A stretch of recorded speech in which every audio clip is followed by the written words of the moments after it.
Oh boy, we got another problem profile. I don't know if it's as bad as the other ones, but it's bad. And it clearly shows that some women on here, there's a reason why they're single.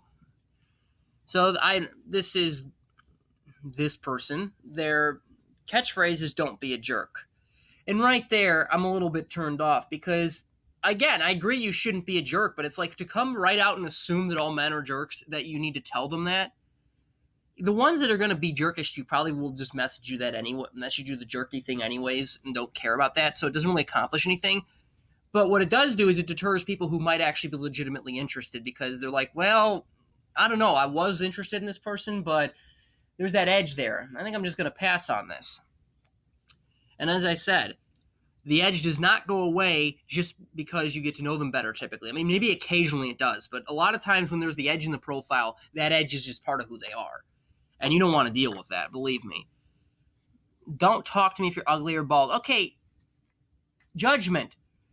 Relationships are based on compromise. You shouldn't pick and choose the perfect traits among somebody and only date or even talk to people who have those perfect traits. I mean, some things are big things. Like I would like if they believe it, if they support Donald Trump and you support Bernie Sanders and you just would clash, yeah, I would say nah, probably not the best idea. But for small things like, oh, well, I wanted someone tall, but they're mid-range height, who cares? The fact that you just turn them away like that is just immature. And it also makes me wonder if you're in there for the long haul because some men might not be bald now, but they might become bald later. Or maybe they get in an accident and their face gets all disfigured. Are you going to stay with them? Because after all, you don't want someone ugly or bald. I don't want to be asking those questions. And if I'm going to be asking those questions of whether you'd stick with me for the long run if something happened, guess what? I'm not going to message you.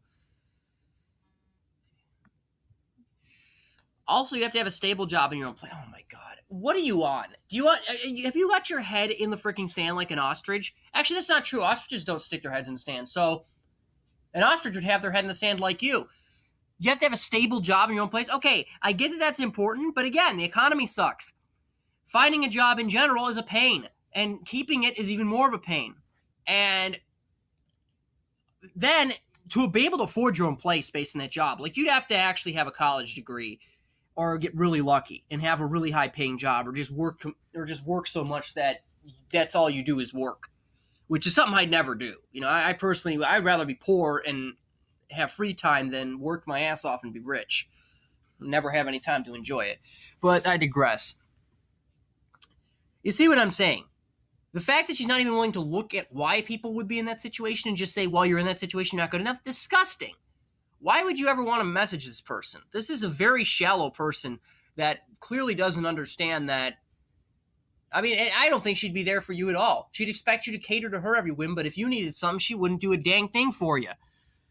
And again, the Snapchat issue. Snapchat is stupid. I'm sorry, it is. It's too impersonal. I don't like how you have to click messages to save them. I don't like how you can't save pictures. And I don't like how easy it is to delete people. I mean, it's like you're treating me like part of your social circle. I don't want to be treated like that. I want to be your significant other. You know, I need to be kind of a little bit higher than the hoi polloi that's following you on Snapchat. You know, and if you're just going to throw me in with the rest of them, then I don't feel important. I'm sorry. I mean, you hear what I'm saying, right? It's like if I was in a relationship with someone, but they gave me as much attention as they gave someone who lived halfway across the country that they almost rarely saw. Why would you want to be with someone like that? They know they're not giving you enough attention. You know, you gotta be fairly important in the person's life. And if you're not important, then I mean, they might end up cheating on you or something. You know, I don't know. I hope I didn't word that wrong. I'm not trying to come off as like, oh, you have to be number one and have to devote all of your time, but they do have to make sure that you are pretty high on the priority list. Because, I mean, you're going to be trying to build a life together.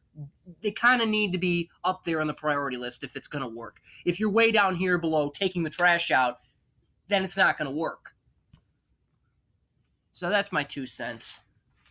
Until next time, my folks, hopefully we won't have anything to do really soon, although I have a distinct feeling we will find other things like this.